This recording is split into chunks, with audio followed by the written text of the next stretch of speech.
Hello, everyone, and welcome back to Daily English Podcasts. I'm your host, Connor. And I'm Linda, your co host. How are you doing today, Connor? I'm doing great, thanks. Actually, I just had a really good lunch before we started recording. Oh, nice. What did you have? A big salad with grilled chicken, lots of vegetables, and some olive oil. That sounds healthy and delicious. It was. And speaking of healthy eating, that's actually our topic for today. Right. We're talking about food and nutrition today. It's such an important topic. What we eat affects everything in our lives. Absolutely. It affects our energy, our mood, our health, everything. So, where should we start with this big topic? Well, let's start with the basics. What does nutrition actually mean? Good question. I think nutrition is about getting the right nutrients from the food we eat. Exactly. Our bodies need different types of nutrients to function properly. Can you name some of those nutrients? Sure, there are proteins, carbohydrates, fats, vitamins, and minerals. And each one has a different role in our body, right? That's right. For example, proteins help build and repair our muscles. What about carbohydrates? I hear a lot of people say carbs are bad. That's a common misconception. Carbohydrates are actually our body's main source of energy. So we need them. We do. The key is choosing the right kind of carbohydrates. What do you mean by the right kind? Well, there are simple carbs and complex carbs. Complex carbs are better for you. Can you give examples of each? Simple carbs are things like white bread, candy, and sugary drinks. Complex carbs are whole grains, vegetables, and legumes. What's the difference between them? Complex carbs take longer to digest, so they give you steady energy. Simple carbs cause quick spikes in blood sugar. And those spikes aren't good for you. No, they can make you feel energized quickly, but then you crash and feel tired. I've definitely experienced that after eating too much sugar. Most people have. It's not a pleasant feeling. What about fats? Are all fats bad? No, actually. Just like carbs, there are good fats and bad fats. Which ones are the good fats? Unsaturated fats are good. You find them in foods like avocados, nuts, olive oil, and fish. And the bad fats? Trans fats and excessive saturated fats.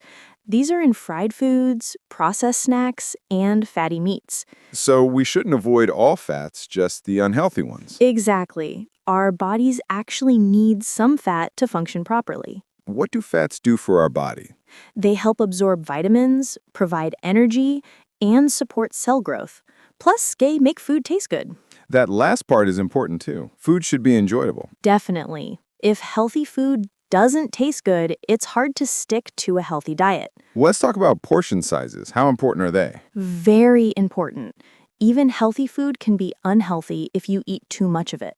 Really? I thought you could eat as much healthy food as you want. Not exactly.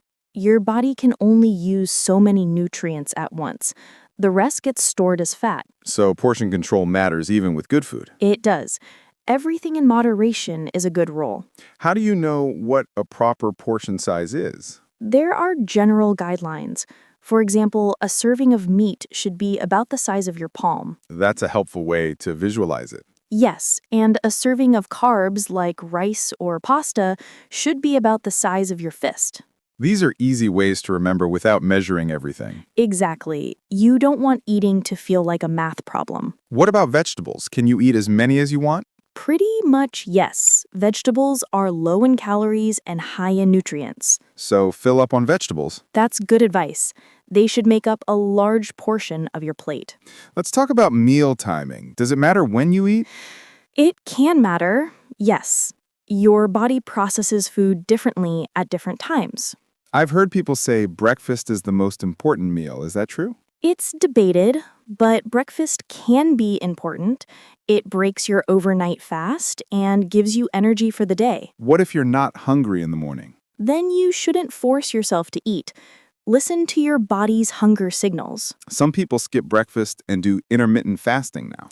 Yes, that's become popular. It means eating within a certain time window each day. Does that work for weight loss? It can work for some people, but it's not for everyone. It depends on your lifestyle and body. What about eating late at night? Is that bad? Eating right before bed isn't ideal because your body should be resting, not digesting. So it's better to finish eating a few hours before sleep. Yes, that gives your body time to digest properly. Let's discuss different diets. There are so many out there: Mediterranean, keto, vegan, paleo. There really are. It can be overwhelming to choose. What's your opinion on all these different diets? I think different diets work for different people. There's no one perfect diet for everyone. Can you explain what some of these diets are? Sure, the Mediterranean diet focuses on fruits, vegetables, whole grains, fish, and olive oil. That sounds pretty balanced. It is. It's considered one of the healthiest diets by many experts. What about the keto diet? Keto is very low in carbs and high in fats. It puts your body into a state called ketosis. What does that mean? It means your body burns fat for energy instead of carbohydrates. Does it work? Some people have success with it for weight loss, but it can be hard to maintain long term. And it's quite restrictive, right? Very. You have to cut out most carbs, including fruits and many vegetables. That doesn't sound sustainable. For many people, it isn't. That's why I think balanced diets are usually better. What about vegetarian or vegan diets? Those eliminate meat, and vegan diets also eliminate all animal products. Can you get enough protein without meat? Absolutely. Beans, lentils, tofu, nuts, and seeds are all good protein sources. But you have to plan your meals carefully? You do need to be more mindful to get all the nutrients you need, especially vitamin B12 and iron. What are your thoughts on organic food? Organic food is grown without synthetic pesticides and fertilizers. Is it healthier than regular food? The research is mixed. Some studies show slightly higher nutrient levels, but the difference isn't huge. So is it worth the extra cost? That depends on your priorities. If avoiding pesticides is important to you, then yes. And it's generally better for the environment, right? It can be, though that also depends on various factors like transportation and farming methods. What about processed foods? Everyone says they're bad. They are generally less healthy than whole foods. Why is that? They often have added sugar, salt, and preservatives. Plus, they lose nutrients during processing. So we should avoid them completely? Not necessarily completely, but they shouldn't make up the majority of your diet. What counts as processed food? Things like packaged snacks, frozen meals, deli meats, and sugary cereals. So, pretty much anything that comes in a box or package? Mostly, yes.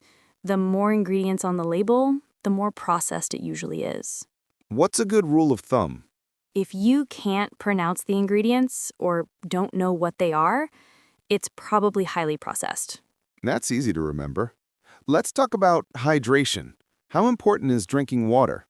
Extremely important. Water is essential for almost every function in your body. How much water should we drink per day? The common advice is 8 glasses a day, but it really depends on your body size and activity level. What are signs that you're not drinking enough water? Thirst, obviously, but also dark urine, dry skin, headaches, and fatigue. I've noticed I feel more tired when I don't drink enough water. That's common. Even mild dehydration can affect your energy and concentration. What about other drinks? Do they count toward your water intake? Some do, like herbal tea, but drinks with caffeine or sugar aren't ideal for hydration. Why not? Caffeine is a diuretic, which means it makes you urinate more, and sugary drinks add unnecessary calories. So, plain water is still the best choice. It is. It's calorie-free and does exactly what your body needs. Let's talk about reading nutrition labels. How do you make sense of them? Good question. Nutrition labels can be confusing at first. What should you look at first? Start with the serving size. Everything else on the label is based on that. Why does that matter? Because sometimes one package contains multiple servings, so you need to multiply the numbers. What else should you check? Look at calories, sugar content, sodium, and fiber. What are good numbers for those? Lower sugar and sodium is better. Higher fiber is good. For calories, it depends on your daily needs. What about the ingredients list? Ingredients are listed in order by quantity, so the first few ingredients make up most of the product. That's useful to know. What about supplements? Do we need them? Ideally, we should get nutrients from food, but supplements can help fill gaps. Like what kind of gaps? If you have a restricted diet, live in a place with limited sunlight, or have certain health conditions. Like what supplements might be necessary?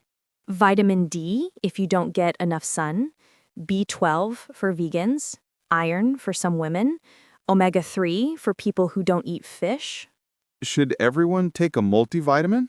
Not necessarily. It's better to get tested and see what you actually need.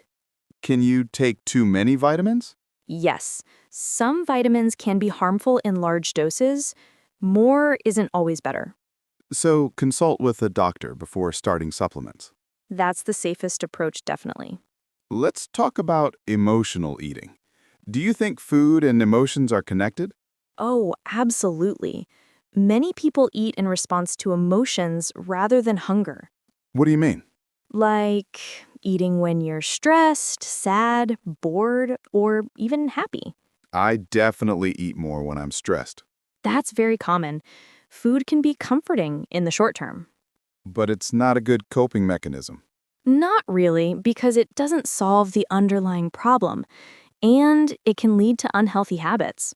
How can people break the cycle of emotional eating? First, recognize when you're eating for emotional reasons versus physical hunger. How do you tell the difference? Physical hunger builds gradually, and any food will satisfy it. Emotional hunger comes suddenly, and you crave specific foods. Usually unhealthy comfort foods. Exactly. Ice cream, chips, chocolate, things that feel indulgent. What should you do instead of eating when you're emotional? Find other ways to cope. Go for a walk, call a friend, journal, or do something you enjoy. Replace the habit with a healthier one. Right. It takes time, but it's worth it. What about eating disorders? That's a serious topic. It is very serious. Eating disorders are mental health conditions that need professional treatment. What are some types of eating disorders?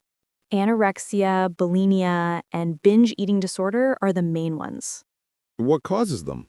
It's complicated, usually a combination of genetic, psychological, and social factors. What should someone do if they think they have an eating disorder? Seek help immediately from a doctor or a mental health professional. These conditions are serious and can be life-threatening. Let's shift to something lighter. What about cooking at home versus eating out? Cooking at home is generally healthier and cheaper. Why is it healthier? You control the ingredients and portion sizes. Restaurants often use more salt, sugar, and fat to make food taste good. But eating out is more convenient. It is. That's why many people do it. But if you can cook most meals at home, it's better for your health and wallet. What if you don't know how to cook? Start simple. You don't need to be a chef to make healthy meals. Like, what kind of simple meals? Grilled chicken with vegetables, pasta with tomato sauce, stir-fried vegetables with rice. Those do sound manageable. They are. And there's so many resources online now. Videos, recipes, tutorials. Meal planning helps too, right? Definitely. If you plan your meals for the week, you're less likely to order takeout. Any final tips for eating healthier? Don't try to change everything at once. Make small, sustainable changes. Like what? Add one more vegetable to your meals. Drink one more glass of water. Cook one more meal at home per week. Small steps add up over time. Exactly. And don't be too hard on yourself. It's okay to enjoy treats sometimes. Balance is key. Always. Nutrition isn't about perfection. It's about making good choices most of the time. Well, I think we've covered a lot of ground today. We really have, from nutrients to diets to emotional eating. I hope our listeners learned something useful. Me too. Everyone can benefit from understanding nutrition better. Well, that's all we have for today's episode of Daily English Podcast. Thank you so much for joining us, everyone. If you found this discussion about food and nutrition helpful, please subscribe to our channel. And hit that like button. It helps us create more content for English learners like you. We're here every day with interesting topics to help you practice your English naturally. Tomorrow, we'll be back with another great conversation. Until then, maybe try one healthy change in your diet. Great idea. Even small changes can make a big difference. Thanks for listening, everyone. Take care and see you tomorrow. Bye, everyone. Keep learning and stay healthy. Bye.